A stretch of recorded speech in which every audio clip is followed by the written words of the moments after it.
We talk about what helps us out when inspiration is hard to find and how we can be productive even when we aren't feeling our most creative. We also discuss the idea that maybe it's better to do something, however unproductive, rather than nothing to help spark a bit of creativity. Do you agree? Everyone's different, of course. These are just our thoughts. At the end of the podcast, there's also a special bonus track, which is just a bit of fun, but it is relevant to the topic and only available to listen to on this feed. More on that later. If you like what you hear, please do hit subscribe. And why not tell your friends? They might like it too, you know. Don't deprive them. Cheers.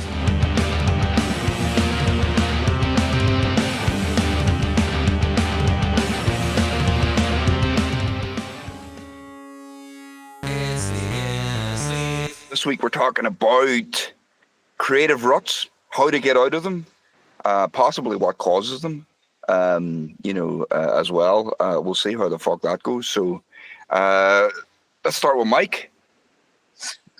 I love this topic, right? This is a thing that I really, really enjoy.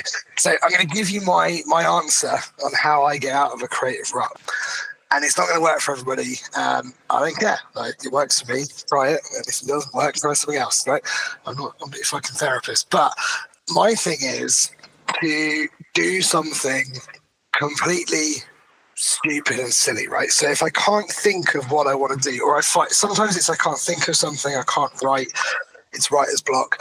Other times it's I've done that and I've done it to death and I feel like I'm doing the same thing over and over. How do I make it different? What I have started doing is taking myself completely out of it. So a couple of years ago, I wrote a punk album, right? Which you both heard. But others on the podcast might not have, so go check that out. I was really pleased with that punk album. But I'd spent 6-8 months in punk and got out of that and couldn't get out of punk, right? Everything I was playing sounded punky and it was kind of getting on my nerves because I was like, well, I've sort of done that for a while. I want to do something else. So what I did is I picked up an acoustic guitar, which arguably can be punky, but generally isn't. And I was sitting in front of the telly, and on the TV was the game show Pointless, right? And so I started singing stuff that the host from Pointless, Alexander Armstrong, was saying to random chords. And I started saying stuff like, step up to the podium, and all this kind of stuff, right? And then I thought, oh, that's a really interesting idea. I wonder if I can do that with other game shows. So then I started thinking about Deal or No Deal, and I did not want to know what. And I basically I had these kind of things. I was just playing stupid little ditties, silly little basic chords, just whatever, and singing random stuff that I was listening to either on the telly or just coming out with. And it was total nonsense. And what I ended up doing was turning that into a short EP, which is not available anywhere. It might be on SoundCloud because I put it out I ended up doing it properly in the album might come up a couple of years or so ago. But basically, it was a way to completely free my mind of all the bullshit stuff that was in there, the kind of creative rut stuff. And to get all that, just getting all that nonsense out, then open me up to, you come across stuff and you feel things, you go, oh, actually, that's quite a nice little riff. Well, actually, that lyric wasn't bad. If it wasn't so stupid, it'd be quite good. And you kind of turn things into other things. And then for me, it just opened up this flood of just writing stuff and really enjoying myself and going back to just having fun writing music and not trying to write an album or whatever and just playing. And so I just do that. I annoy the shit out of my family walking around the house. Like if I go into my son's room and say goodnight to him, he's got a guitar in his room, I will quite often pick up the guitar and sing about the fact that he's left his fucking plate on the windowsill or whatever, just because it's fun and silly. And it just constantly keeps me at the moment in this state of not feeling like I'm in a rut and I can't kind of do anything. And so my advice to anyone is, even if it doesn't work, try it because you'll laugh and it'll be fun, and I think it's well worth doing. And that's why I love this topic, because I just want to share that with everyone. It's brilliant. When's the song about the plate on the windowsill coming out? May 2026. It's interesting you say that, doing all the stupid stuff. I think because the video I did for TikTok that many swathes of people saw, all 20 of them. I told this story about Paul McCartney when they were recording in London, all their stuff at Abbey Road and whatnot, and he would be constantly at in the crowd of these exhibitions and concerts and stuff from the music college, where they were doing avant-garde, abstract, experimental shit. But he was there in the audience, just lapping it up. He loved it, and obviously he was taking those ideas back, not to make avant-garde music as such, but into the studio, trying out different things. Yeah. And I just sort of, I think that's the same kind of thing. I think if you're truly, a creative rut is one thing. It depends on how you define a creative rut. But I think, most musicians, most creatives are so obsessed by their craft, even when they think they're not producing anything, they're absorbing. Do you know what I mean? It's like the downtime is when they absorb stuff, and then whenever the creativity feels like it bubbles up again, they have this I don't know, a cache of concepts and ideas and inspirations to work off whenever it comes back. Personally, my way to do it, get out of a creative rut, is quite simple. And it's been said before, and it's nothing very revolutionary thing. Is I just keep working. I know that there are small things that I can do. I don't need to do, start a new song, or finish a song, or have a big composition, or have tackle a big melody, or chord structure, or whatever. I don't have to tackle any of those things if I feel like I'm in a creative rut. But I can do, the grunt work stuff. Oh, well, this bit here that I've recorded is not working very well, so we'll re-record that in. Do you know what I mean? I know that these takes aren't the best. They were never going to be the takes that were going to be the finished song, so I can sit and I can just work at that, re-recording the bits and trying to get the mechanisms of what's going on, get those right. And I find if you just keep doing that, just keep working at the stuff you can work at, the creativity will come back. Yeah, I think that's a good point. I probably have a similar work ethic to that, but I think you said something else about sometimes you're just in like absorption mode, right? And it's really important, I think, as an artist or creative of any kind, to sort of like keep the flame flickering, right? The creativity flame going, and sometimes that involves switching off from whatever the fuck it is you're doing, and just existing, and just observing, and just kind of like just kind of rolling into almost consumer mode for a couple of days, where you just go, do you know what, I need input right now rather than output. And for me, that involves, I just like to get away. I like to get out. Where I live, I'm very lucky. We have Dartmoor right on the edges of the city, and I like getting up there, getting away from computer screens and all the other stuff, and just kind of like being alone with my own mind for a bit, and nature and all that stuff. Bit of sunshine, birds tweeting, beautiful scenery, all of that will always make me feel better and make me feel like I've got something in the tank to bring to the table the next time I want to create. But I don't have many creative ruts, really, because like you, I just keep working. And on the days that I don't feel particularly inspired, I just do what many people would consider dull shit, in order to keep projects or whatever ticking over. So, I never used to have the patience for it, but these days I'll spend ages trying to get the right snare sound on a track, or do you know what I mean? Yeah. And eventually, having slaved over the snare sound for a day or 2 days or whatever, I'll be desperate to pick up a guitar again and just play a melody or something. But I'll do all sorts of stuff. Like sometimes I'll get bored with the guitar as an instrument, and luckily I've got a bass, and I'll pick the bass up instead. Or I'll get hold of some new plugin, and I'll torture that plugin until I can find something that I feel like I can use. Do you know what I mean? That's basically. That's it. There's so much choice, particularly if you're like if you consider yourself a multi-instrumentalist. If you're a producer of some kind, you've always got options. There's all kinds of stuff. And then there's the other thing that you can do, which is just go and see other people playing music, which always gives me loads of inspiration, because I'm always going, God, the only place that I really want to be, even when I'm really enjoying it, when I go out and see people who are fucking good at what they're doing, I still only ever want to be on stage. That's still the place that I want to be. So even if you go and it's terrible, you're still learning from that terrible performance. It's still firing me up anyway, because I'm like, oh, that's brilliant. I'm never going to do that. Or that's brilliant. I'm definitely going to do that. Or I'm going to incorporate that, or somehow speaks to me, whatever. But it doesn't have to be music. It can be all kinds of stuff. It could be a great movie, it could be whatever. Just it's like that story about what do you call it, Debaser. We may never have got the song Debaser by the Pixies. Pixies, if it wasn't for that French film Ancien Andalou. Andalou.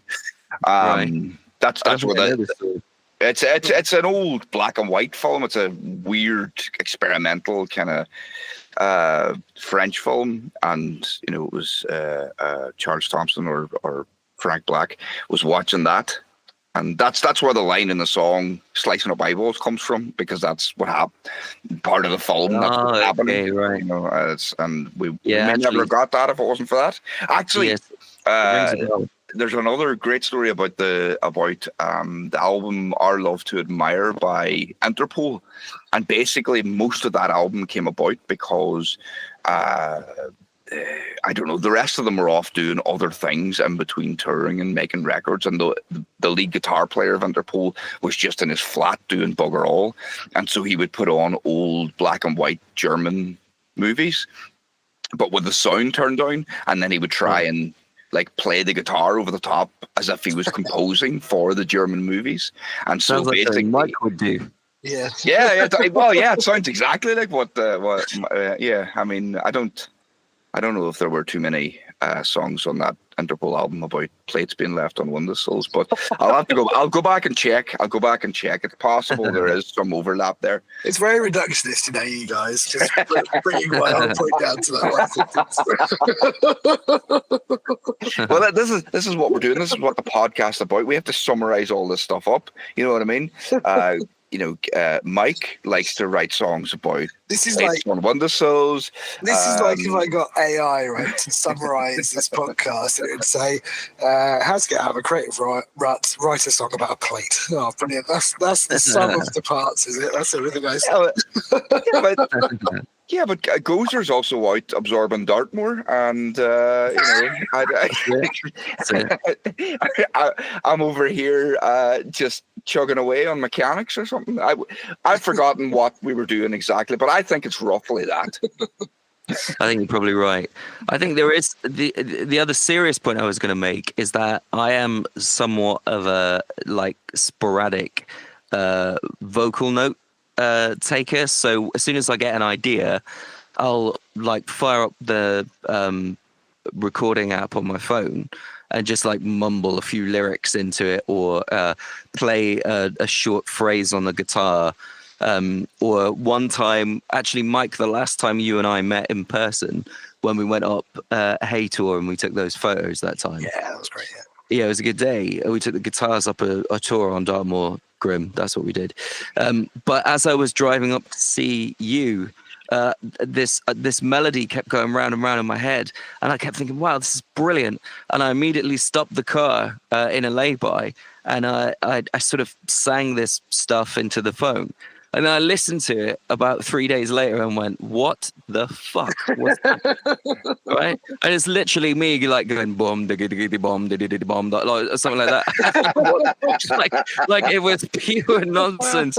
But at the time, Yeah, I thought it was but Mike genius. would have been able to make a song out of that, you know. That, Yeah, absolutely. Yeah, Mike that's would have good been beat. able to run with that. So Yeah, you know what I but mean? my, You're Right just there. showing your There, man. shortcomings. my Yourself. point about all of that is when I do feel like I'm sort of in that stage where I'm searching around for some inspiration, I can normally go to my phone and just listen to the last few months of bits and pieces that I've got, and suddenly something will come out and grab me, and I'll think, hey, that bit where I went bum did it bum did it or whatever, I can probably sample that and use that now, and or whatever. Do you know what I mean? So you've got Completely stuff in the agree with bank. Oh, I am looking forward to your new album so much. Well, After hearing all the bum dippity bum session, all I'll say is get ready, baby. No, I completely agree with that though. That like I do the same. I keep going through. I went through my phone recently, and there's like 19 takes of something, and God knows why I didn't delete the first 18. Where I kept like coughing or messing it up or getting the wrong chord. But went through this thing. By the end of it, I was like, actually, that's quite a good riff. And just played around with it again and turned it into. It's not a song, but it could be, right? But just doing that is really useful because, like you say, when you are stuck, having something to go back to, whether it's half a lyric, bit of a verse, a line, something you throw on a billboard on the side of a bus, or Yeah. whatever. Like I write things down, or I do what you do, I bomb or I get the guitar out and play something. And you're right, it's amazing. You go back to it, and you go, well, that's kind of shit, but actually, I quite like the way that G moves to the E. Maybe I'll do G and E. That's original, but you know what I mean. It's like you get something out of it sometimes. So yeah, I don't think there's a right answer to this, and I know I was a bit. But it's going to be different for everybody, though, isn't it? That's the point, because everyone's kind of like creative process is different. So yeah, and I was kind of flippant at the beginning, saying that I don't care if it doesn't work, But I would recommend, like I honestly think that the common theme is do something, right? Even if it's rubbish, do something, and it will help you get to something else, which will be better. I think that's probably pretty solid advice. I think Grim hit the nail on the head earlier when he said just keep going. You just keep working. That is absolutely my ethos as well. Is you just keep chipping away every day. And some days are real slow, and then other days, like it just comes pouring out. But the point is, it's consistency, isn't it? It's like anything. You don't get great results from like only doing it when you feel like it. Yeah, you don't hear about professional athletes that go, "Oh, I didn't really feel like running today, so I've not done it." They might go, "I went for a run, it wasn't very good, my time wasn't very good," but the point is they went for a run. Yeah. So I think you kind of just got to do something. Yeah. I think you've just got to keep going at it, and eventually, if you keep going at it enough, you get where you were going. You know what I mean? Yeah. Maybe that's the most asinine thing I've ever said, but so what I will do, right? I have never recorded the plate song, so I won't do anything with that. But what I will do is I will, as a little bonus, because it's never been released anywhere, I will put one of the game show songs on the end of this podcast, so people can hear the total nonsense. Wow, which one will it be? I can't remember. I can only remember two of them. Will it be Deal or No Deal? That was one. Was there a Who Wants to Be a Millionaire? Possibly. I genuinely can only remember two of them. There's got to be a chase, surely. No, you didn't do a chase one. I've never seen the chase, so I doubt I would have. All right, we're just listing game shows now.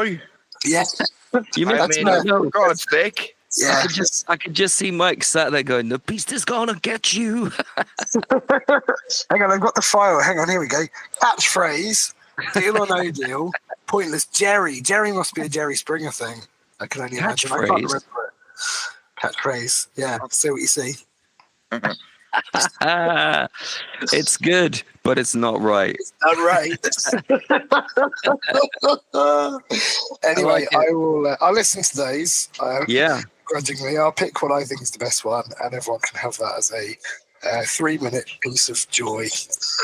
Well, and maybe that 3-minute piece of joy will be the thing that inspires someone to get out of their current creative rut. There you go. I hope so. Full circle. Yeah, as long as no one thinks it's actually a serious, like it's not going anywhere else, right? No, it's just going on the internet where, in theory, hundreds of thousands, if not millions, of people could hear it.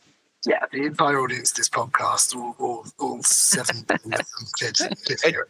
It could Hey. very well serve as the proof we need that music culture was better before the internet.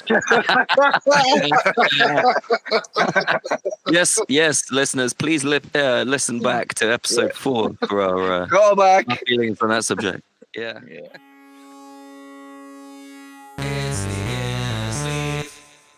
Alright guys, Mike 5 again. I promised you a song that I wrote to get out of a creative rut, so here it is, Deal or No Deal. Please subscribe if you like the podcast. Got a good feeling, the numbers are in. Feel like I'm sealing, 'cause I'm gonna win. You can make me a deal, but I ain't gonna lie. My mind is made up, and no one's inside. Make me a deal, yeah, I ain't gonna lie. My mind is made up, and no one's inside.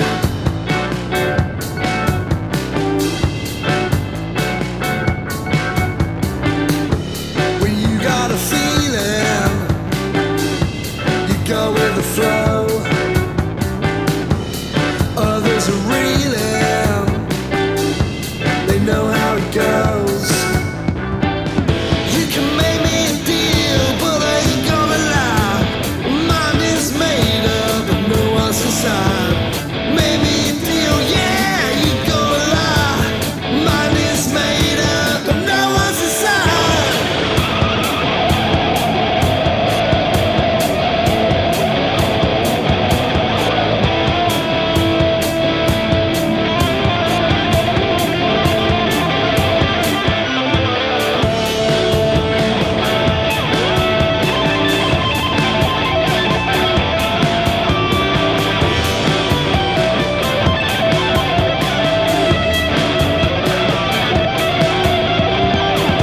I just had a feeling I can't quite explain. Ain't gonna be dealing. I'm playing the game.